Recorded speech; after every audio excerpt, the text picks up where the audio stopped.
Video. And we're live. And we're live. And we're live. Welcome, Facebook family, Facebook fans, Facebook followers.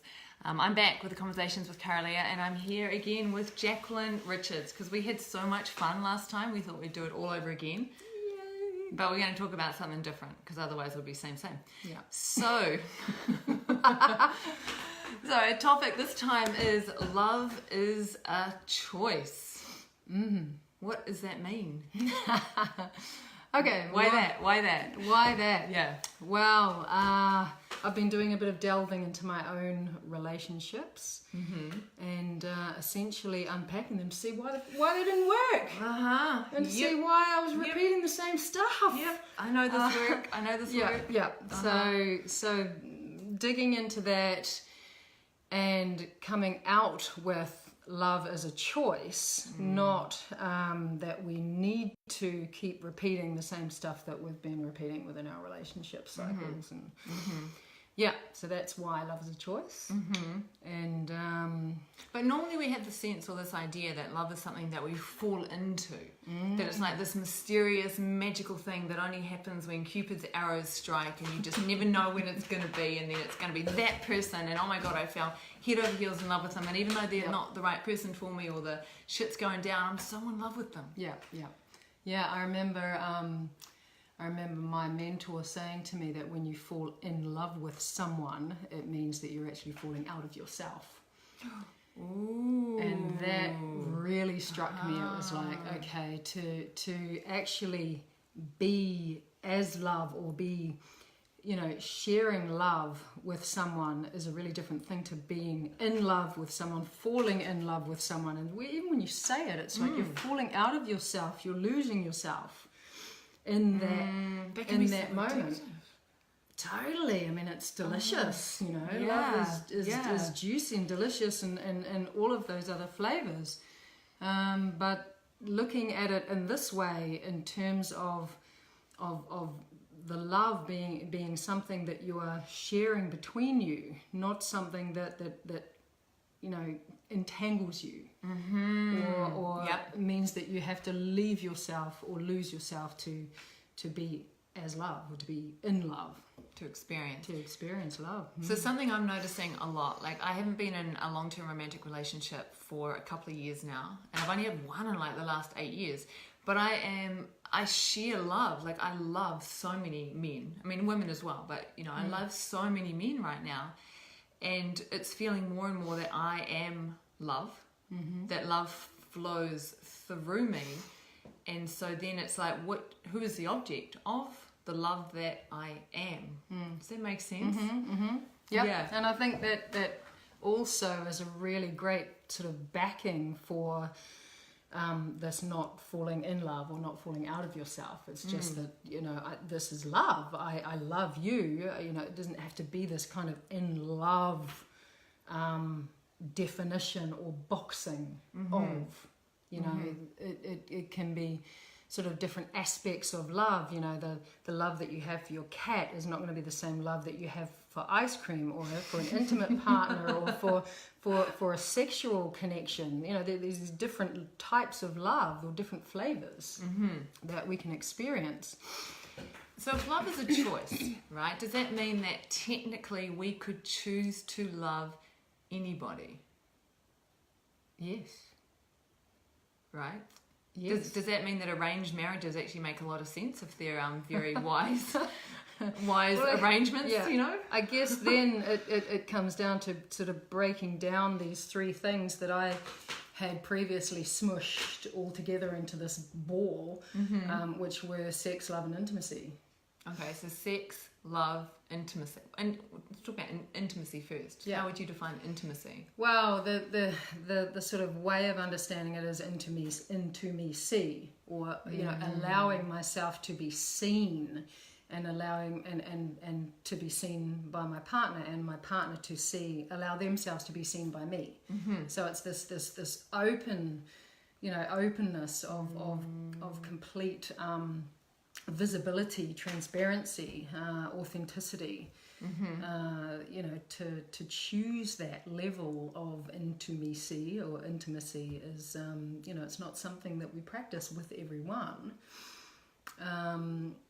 And then, you know, so intimacy can be practiced with everyone though, but it depends whether you've smushed it up with sex or sexuality, because if you smush those two together, then it's not something that you're going to practice with everyone.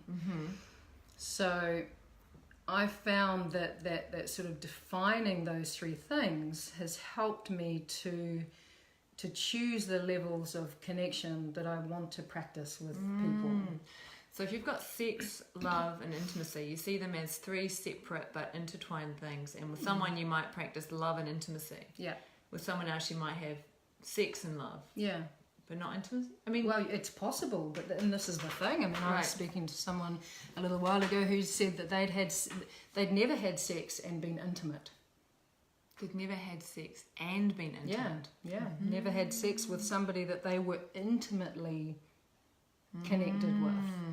You know, and I found, you know, and I totally get that, because sex is a physical act that you can perform,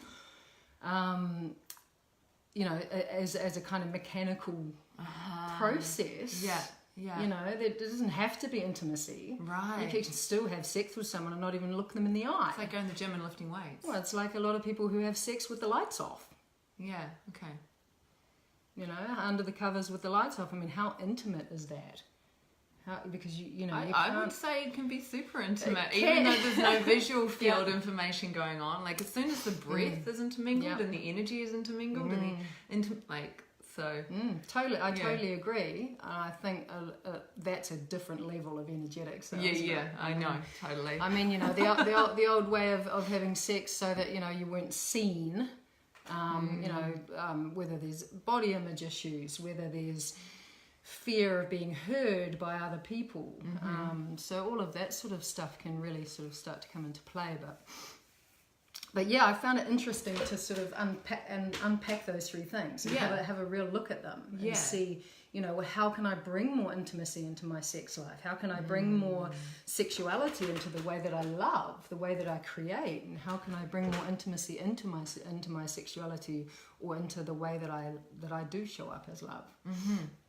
So in terms of getting into a relation, like a romantic, intimate relationship, right? Then knowing or coming from this concept of love being a choice, how does it change things? Yeah, well, I think it goes back to our conditioned belief systems and our programming.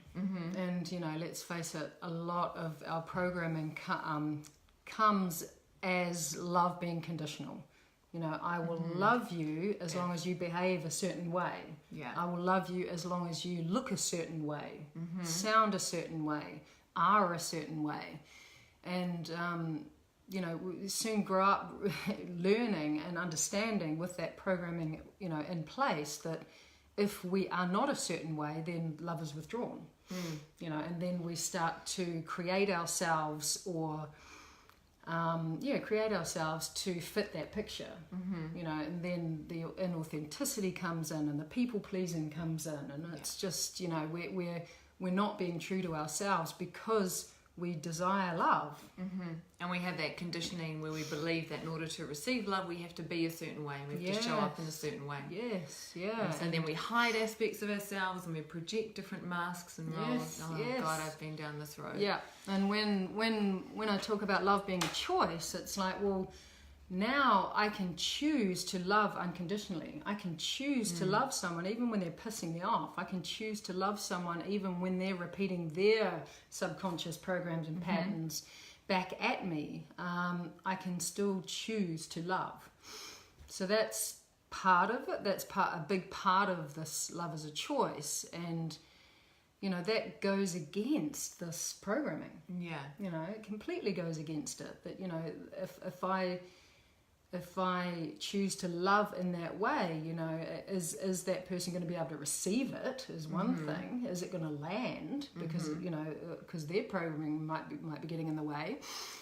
But it's really starting to play, you know, this sort of dance of of programming.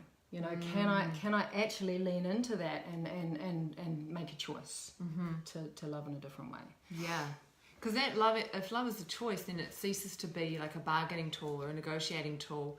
It ceases to be the whip in a way. Like, don't do that, I'm not going to love you. Yeah, totally. You know? Totally. Yeah, right? Totally. Yep, exactly. So we're not holding things back, and we're, you know, keeping our truth hidden or our true feelings because of fear that love will be withdrawn. You know, and I love what you're talking about, because it is the transaction. It is what we do to get love. You know, what we're willing to do to actually receive love.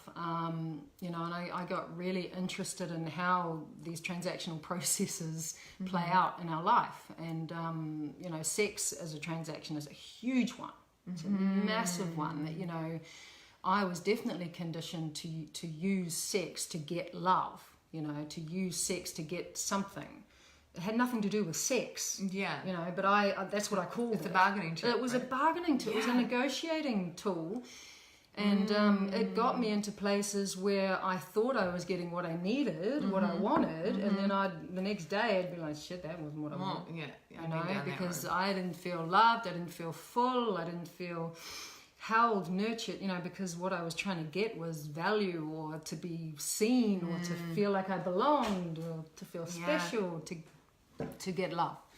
Something I'm also noticing, because I've been practicing like unconditional love with a lot of different people, and just loving with no ties and no expectations and no assumptions, and I notice, especially with men, when I'm stepping into becoming good friends with them, that I sometimes have to name it out loud and say, well, I'm going to unconditionally love you. Like, it's what I do. And I notice that sometimes there's some fear, like if I allow this woman to love me in that way, or if I accept that she's going to want something from me, what does she want from me? Totally. You know, and having to sort of say, I don't want anything. Well, it may not, I mean, I may want something, but that's my shit. That's nothing to do with you, and I own that. I'm not gonna use the unconditional love as a bargaining chip to get what I want. That's just the water we're gonna swim in. We're gonna swim in the waters of love while we engage in this relationship, whatever it ends up looking like. Yep, totally. And I think making the agreement there, because that's what you're talking about. As soon as there are expectations, or, you know, especially unconscious ones that are kind of floating around, and, you know, she's expecting something from me, and I can, you know, whether there's a feeling of something that is coming or not, having an agreement, you know, setting the scene, you know, building the bridge, however you want to frame it, of what the relationship's going to look like. You know, we've got a thing between us. You know, it's a separate entity. It's called a relationship. You know, and what are we gonna do with this thing? And the other part of this that comes into this love as a choice is that, you know, most people take out of the thing, you know, the relationship. What can I get from the thing? You know, I need to meet my needs. What can I take? What can I get?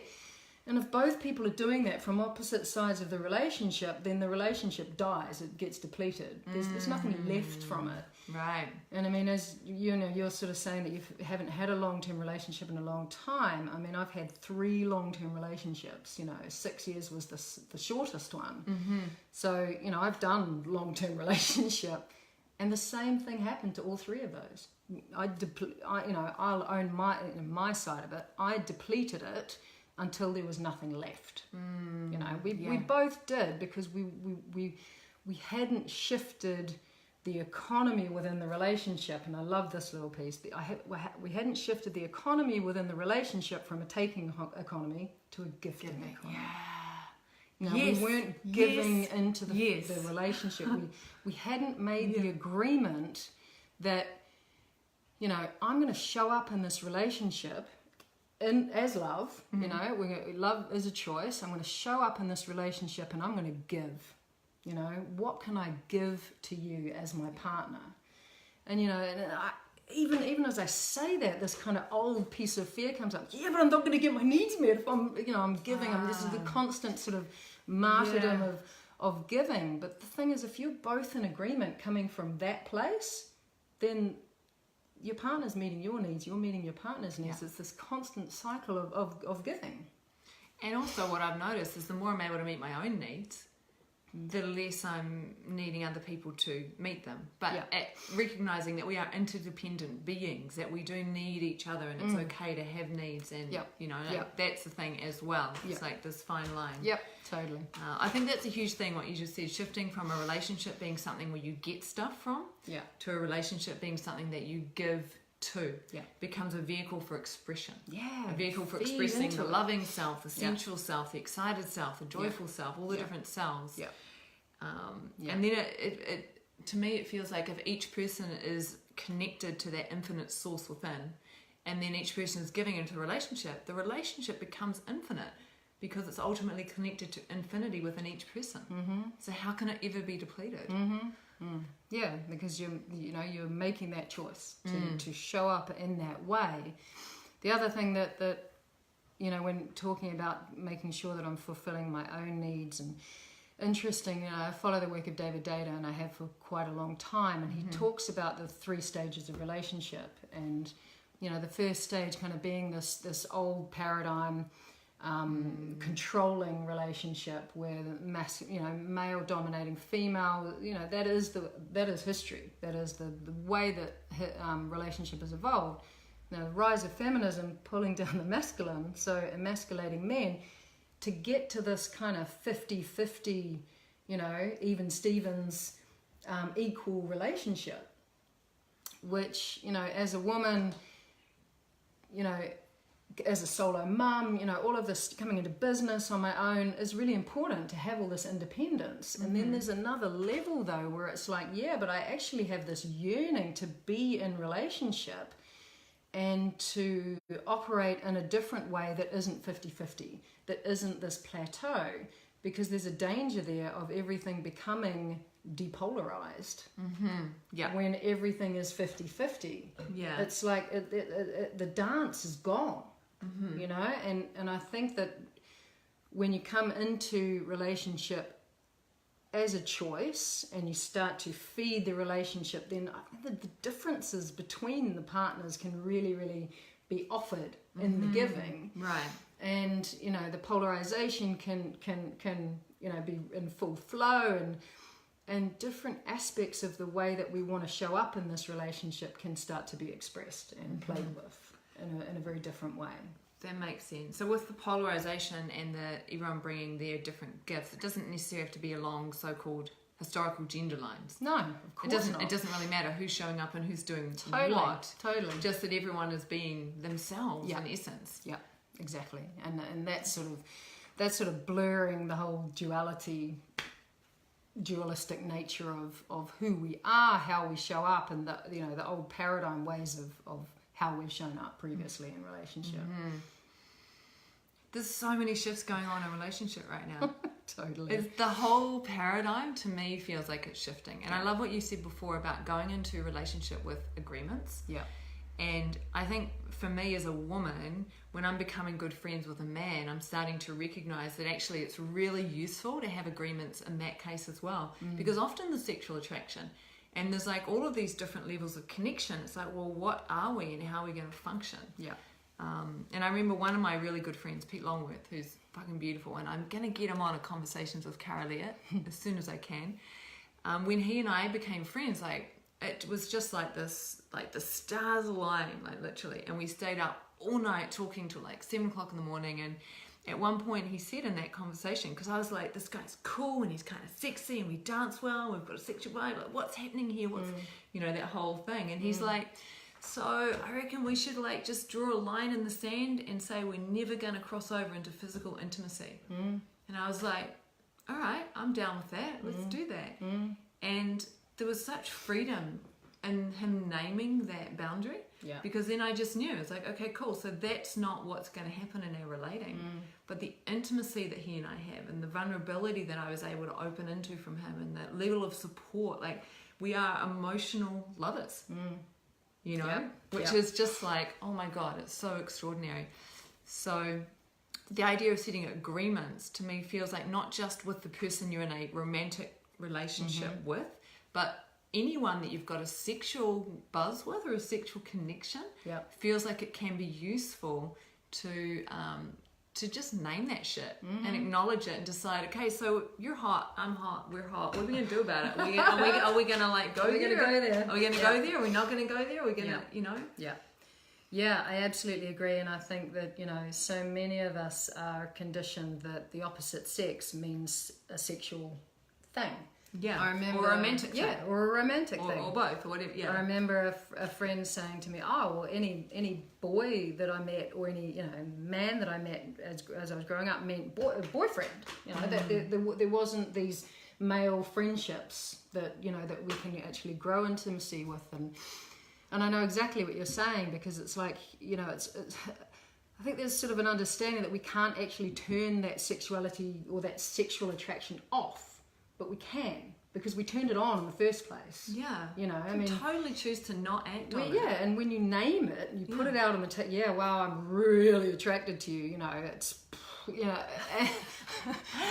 I'm getting all hot. It's going hot. and you name it, and then it's just like, okay, cool. Wow, that's kind of not what I've got going on for you, but you know, wow, that's really flattering. Yeah. And then it's like, okay, now I can shut that door. You know, I can shut that off. Yeah. And I think there's real beauty in that. And the other piece that I want to say in there is that when that choice happens, love is a choice, sexual attraction a choice, you know, when we do shut that down, it actually opens so many other different pathways to so many other different types of connection that I think are vital to being able to express love across a much fuller spectrum. Yes. And I think a lot of people get you know, sort of tunnel visioned into sexuality and sexual connection, that's kind of, that's what their relationship is based on. And you know, I was talking to someone about it yesterday, that, you know, a lot of my relationships began with a sexual encounter, you know, usually a drunken sexual encounter, and then we kind of built the relationship from there. You know, we kind of fell into a relationship, and it was like far out, you know, and I'm in the midst of actually completely reframing that, of having entered into a relationship from a friendship, from a, you know, and building the intimacy and the connection, and doing it that way. Yeah. You know, and so how many different levels of connection can we build? And for my work in parenting, it's paramount, because, you know, I gave a talk at the baby show, and I had this big word sex on the big PowerPoint presentation. Then I had a big line, you know, red line through it, and it was just like, because sometimes sex is off the menu. You know, when you're a parent, if you've just given birth, you know, and you're 2 months in, the last thing you want is, you know, and it's, and then I guess what's going to happen in your relationship, you know, when sex is off the menu. And that's where all of what we're talking about is love as a choice. You know, we can choose to communicate these differences. We can choose to have these different levels of connection, so that if the sexual connection isn't available, if it's not on the menu, then we're held with all of these other pieces of connection, and feeding into the relationship so that it can sustain, you know, in so many different ways than not just physical connection. Yeah, I mean, if physical connection is the only way that you build intimacy, and then that's gone, then of course the intimacy can go with it. Totally. But if you know how to be intimate with each other without necessarily having sex, then, oh my God, the richness that comes from, I mean, and then maybe you can have energetic sex. Yeah, totally. That's a thing, by the way. Energetic orgasms, energetic sex, where there's no physical, just like, whoa. Yeah, it's a thing. Yeah, you it's heard it here. Pretty amazing thing. Whew, damn. We'll just take a breath or two. Tell you this one time? No. Maybe we can have that discussion after. Oh, Should we read what Tosh is saying here? If there's a connection of love and sexuality, what should it matter their gender? Yeah, I mean, gender's irrelevant. Totally. Completely. Yeah. Completely. I mean, I tend towards heterosexual. It's not the only connections I've had. So I do tend to, for me, because when I'm speaking in that, because that's the body of life experience I'm drawing on. But yeah, to be clear, we're talking about whatever genders, non-genders, anything, right? It's just exchanges between two beings. Yeah, totally. And I think also there, and this is one thing that we were talking about this morning, is that once I'd kind of smashed my attraction box, you know, of what I thought I found attractive. Oh, this is my type. You know, no one's outside of my type. When I surrendered that and let it go, you know, and started to follow the energy that I felt when I came into connection with people, it took me into some really interesting places. And that was male, that was female.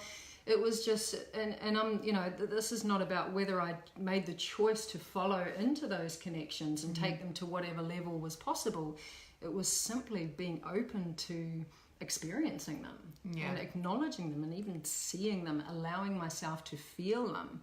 You know, can I allow myself to enjoy this attraction to this person who doesn't fit that old restrictive box that I'd created for myself. So you know, and when you connect with someone, as Tosh is saying, at that soul level, then yeah, gender is completely irrelevant.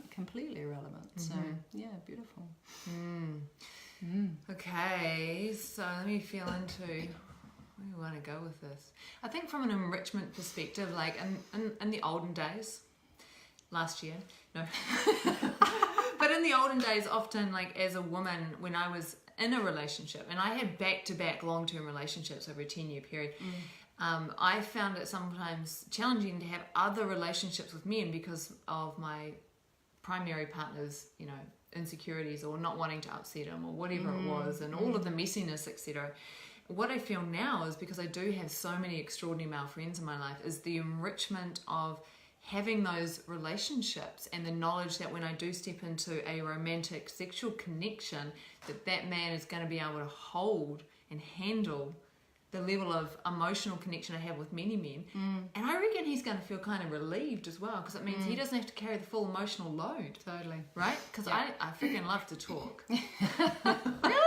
Yeah, love to chat. Yeah. And the more we have deep relationships with many people, the more that our primary romantic sexual can be freed up to be fun and playful and not carry so much. Yeah, I absolutely agree. Oh my God. Yeah, I absolutely agree. And I think that, you know, the kind of old paradigm or even socially imposed monogamy that, you know, that we're all part of, it puts an incredible amount of pressure on one person to be that person's everything.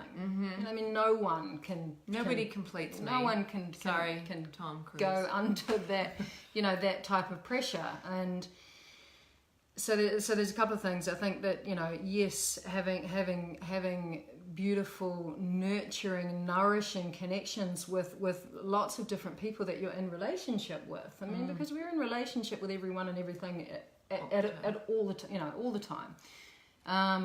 And then it goes back to agreements. Was like, well, okay, what is the level of connection? What is the level of relationship that we have that is different to the level of relationship that you know, you have with others and that I have with others? So that's one of the pieces that is, you know, really present now in this opportunity to redefine how we are in relationship. Yeah. Absolutely. You know, like almost beyond monogamy and beyond polyamory, because even that's kind of an either or. Well, polyamory is a reactionary to monogamy, to old paradigm monogamy. Yeah. You know, where there was jealousy and codependence and, you know, entanglement. You know, and it was entanglement. You know, I did this 3 times. I know what entanglement. You're done. You know, I was the entanglement queen and the codependent queen as well. I need 2 crowns. 2 crowns. Yeah. But, you know, it was like I had no way of operating as an autonomous being back then, because I was conditioned to need someone Yeah. and to mold myself to that someone. And now I don't have that anymore. I can choose how I want to show up in this relationship. That isn't along. It's not defined by that old package of what socially imposed monogamy was, which was all about transaction. You know, it was all about what can I get from you if I give you this. It's so that was one piece. What was the other piece? I can't remember. It'll come back. Something else I want to touch on before we start to wrap up is what I've noticed in the past is when I've had quite an intense connection and just like fallen into it, etc., is it's tend to be what I've called wound relating, where my wound matches perfectly their wound on the opposite, and so coming together was like amazing and incredible and extraordinary. And, oh, there's the shit coming up, and we don't have the tools to handle this, and this is going to hell in a handbasket. Yeah. Right? Yeah. And so what I began to wonder, because I was able to take those relationships and use what was coming up to do the healing work, which was awesome. But then I was like, what would it feel like to step into a relationship that wasn't initiated or ignited by a wound relating? You see? Yeah. Where it's actually stepping in from joy or from power or from ease or from love. Yeah. And I still, like, when I look at my last couple of long-term relationships, they still came from, it felt like to a degree they still came from that. It was almost like a part of me knew if I relate with this person, the wounds that are going to come up is going to be really amazing for healing purposes. And it's going to be really fucking tough. Yeah. You know, it's like, so done. I don't, my sense is I'm like, have I done enough healing work so I don't need a relationship to be that crucible anymore? Which is not to say shit won't come up, but it's not the primary igniter of said shit. Yeah, I've got this other piece, so I'll come back to that. But the other piece around the monogamy and the polyamory sort of The ends of the spectrum, because I can totally see, you know, why polyamory sort of come about. It's like, you know, we're trying to find a different way. Yeah. But we've flown so far over to the other end of the spectrum that it is reactionary. And I guess my invitation to myself and to others is, okay, how do I find where my place is on that spectrum? You know, of sort of, you know, old or monogamy, let's just say new monogamy, of, you know, committing to one partner and having these deeper emotional connections elsewhere to not put the pressure on that one partner. But, you know, how does that look in terms of where that is on the spectrum, and how does that look with a different partner? You know, that there's no box of this is the way you do relationship. No, it's like, you know, I come into relationship with another person and wow, that what happened in my last relationship doesn't fit for us. You know, so what does our relationship look like? You know. So that was the piece I wanted to add there, but and I think that's really, you know, it's the opportunity is here now to actually do that, and it feels so ripe for that to let, you know, surrender all that old stuff away of how we operated in relationship, and now to actually define it for what feels right for the two people or more than two people that are involved. You know. I love that. Agreements-based relationship based on the needs and the desires of the two people stepping into the relating. Yeah, from a really clear, transparently communicated place, you know, without fear. And then holding all of that with that unconditional love and truth. Yep, totally. Like that's kind of the container that holds the agreement and the relating. Yep. Yeah, fucking next level, next fucking level. Totally. Yeah, it is. It's exciting, you know. It's just to look at my past history and then look at what I'm entering into now and what's unfolding. It's a completely different story. You know, and it's refreshing to see these other examples of the way that people are choosing to do things differently. Yeah, because we can. Because we can, and you know, this is definitely a big part of my buzz. You know, that we have a choice. You know, we can choose how we show up in our relationships, and even to the point of, okay, my relationship is good, and yeah, it can be better. You know, even if it's good, it can be off the chart. Yeah, you know, it can be next level. And you know, how can I do things differently to allow for that, to facilitate it, to, you know, to step into that. So before we finish up, I'm curious to know how this concept of love as a choice is informing the work that you're doing with people. And if you've got anything juicy coming up that you want to tell us about. Yeah. Well, I've got a new part of my program, and it's called All About You. So the first part is called All About Me, and obviously I, in my own journey, had to make it all about me so that I could take responsibility, you know, and, you know, there's, along with this kind of taking mentality in our relationships, there's a lot of blame. You know, there's a lot. It's like, well, your fault. You know, you're not. You know, my needs are not getting met, and it's your fault. Yeah. You know, so what making it all about me got me to the place that it got me to was taking self-responsibility. That you know, that this is my responsibility to meet my own needs and come into relationship from a place of fullness, from a place of wholeness, you know, an autonomous place rather than the codependent, I need you to complete me stuff. So the second part of that is all about you, and that's the shifting that out of that taking economy into this gifting economy. How can I show up in relationship in a different way? So I've got an event coming up in 2 weeks' time on Friday night, May 10th, and at the moment it's going to be in Mount Albert. This is Auckland, New Zealand. Auckland, New Zealand. So 7 p.m. till 10 p.m. and it's a little taster of a new way of showing up in relationship. So it's for couples, it's for anyone.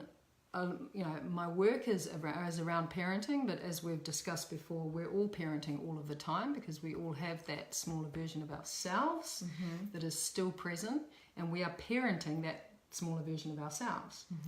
We also parent each other in our relationships because our first primary relationship was a parenting relationship.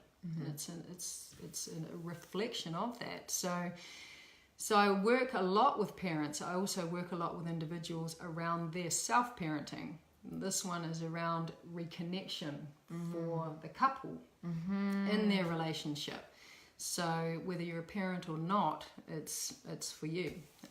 So yep, that's coming up in a couple of weeks, and it's going to lead on to a program of work, which will be all about what we've been talking about, showing up in your relationship as a choice. Epic. And if you want to work with me on this kind of thing, particularly on how to hold a container of unconditional love and truth, which is kind of the bedrock of the work that I do, I'm running an Awakened Heart Warrior activation in Mexico at the end of September. It's like a 5-night, 6-day immersion training where you'll be trained in the way of the Awakened Heart Warrior, which is all about embodying unconditional love and truth.